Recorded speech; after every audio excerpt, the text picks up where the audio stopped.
on a toujours l'impression que c'est plus facile pour les autres que pour nous. On a toujours la sensation que effectivement quand les autres passent à l'action, bah, c'est beaucoup plus simple pour eux de réussir dans leur vie, de réussir leurs rêves. Quand on regarde en fait par exemple des personnes sur Instagram ou des personnes qui nous inspirent sur LinkedIn ou sur YouTube, on se dit oh là là, elle a beaucoup d'abonnés, c'est facile, elle fait plein de vidéos, elle est connue, etc. Pourtant, vous n'imaginez pas le nombre de fois où cette personne s'est dit je vais peut-être tout arrêter, il n'y a personne qui s'intéresse à mon travail, c'est très dur de donner tous les jours, de ne pas avoir de retour. Combien de fois j'ai vu des personnes entrepreneurs qui m'ont dit je vais tout arrêter parce que j'ai aucun retour.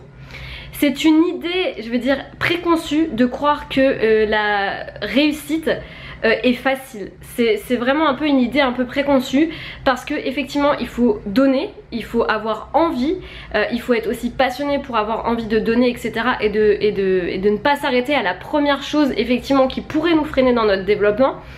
Donc c'est un peu une idée préconçue qu'on a par rapport au bonheur et à la réussite, sachant que je ne sais pas ce que c'est pour vous la réussite, je ne sais pas ce que c'est pour vous le bonheur.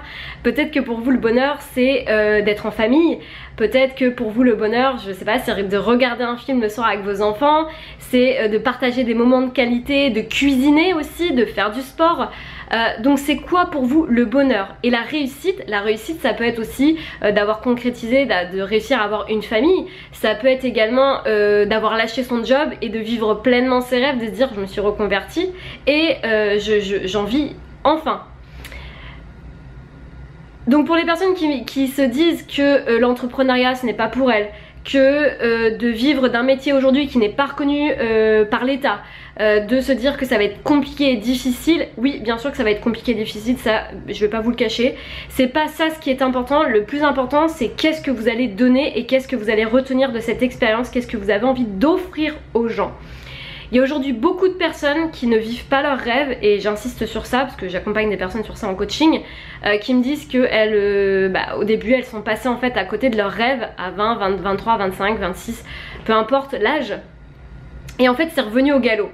Parce que une fois que vous avez ouvert la porte de ça, une fois que vous avez dit bah effectivement je vais peut-être changer de boulot, je vais peut-être changer de métier, une fois que vous avez commencé à ne serait-ce qu'ouvrir la porte, c'est terminé, vous ne pourrez plus la refermer.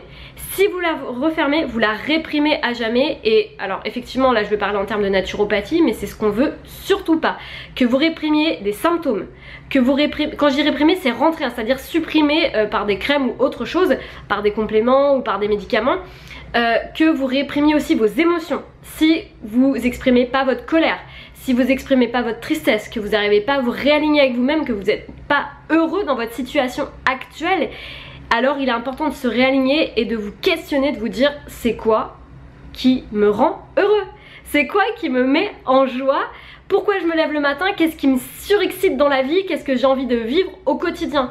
Ce sont les nombreuses questions que vous devez vous poser le matin. Plus vous allez vous questionner, plus vous allez entraîner votre cerveau aussi à devenir ce qu'on appelle une tête chercheuse, et du coup plus vous serez en mesure de capter aussi ce que je veux dire, le bonheur et ce qui vous plaît en fait dans votre vie. Il y a des personnes, je leur demande des fois qu'est-ce qui vous met en joie quand je fais des accompagnements en coaching en naturopathie, et des fois en fait elles savent pas me répondre. Elles savent pas me répondre parce qu'elles se sont jamais questionnées, et non pas le fait que ce soit de leur faute, bien au contraire. C'est la faute aussi de la société qui nous met dans des moules où on nous dit de choisir un métier très jeune, hein, déjà dès le collège on nous demande ce qu'on a envie de faire, alors qu'on ne sait pas ce qui nous rend heureux. Mais la question c'est pas quel métier vous avez envie de faire, la question c'est qu'est-ce qui vous met en joie. Et c'est comme ça que vous allez créer votre métier sur mesure. Aujourd'hui il y a plus de 70% des métiers qui vont exister dans 20 ans, on n'est même pas en courant de ces métiers. Donc je veux dire c'est complètement débile aujourd'hui de demander encore à quelqu'un de dire qu'est-ce que tu as envie de faire dans la vie. Ok, il y a peut-être des personnes qui vont vous dire bah je veux être pompier, je veux être policier, je veux être médecin. Ça c'est cool parce que du coup ils ont déjà une idée vraiment avancée de ça.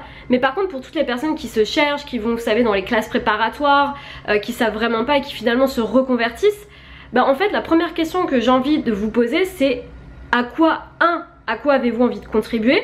Qu'est-ce que vous avez envie de laisser derrière vous? 2, si vous aviez aujourd'hui 80 ans, qu'est-ce que vous auriez envie de vous souvenir? À quoi auriez-vous contribué si vous deviez dérouler votre vie? Comment vous la verriez?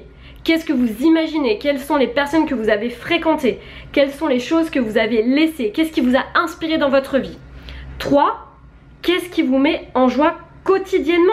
Qu'est-ce qui vous procure du bonheur, de la sensation de bien-être au quotidien? Qu'est-ce qui vous apporte de la joie dans votre quotidien? Réfléchissez à ces 3 questions. Mettez-moi des commentaires, je serais curieuse de savoir ce qui vous met en joie, qu'est-ce qui vous procure du bonheur, qu'est-ce qui vous questionne actuellement dans la vie. Est-ce que vous êtes en processus de reconversion, est-ce que vous aussi vous avez du mal à trouver votre voie? Je serais intéressée de savoir tout ça. En tout cas, encore une fois, on continue d'avancer ensemble. J'adore vous transmettre ces clés par des petites vidéos comme ça, un peu de vlogging. Et puis encore une fois, si vous avez envie de me laisser des questions dans les commentaires, c'est avec grand plaisir. Prenez soin de vous, passez à l'action, à très vite.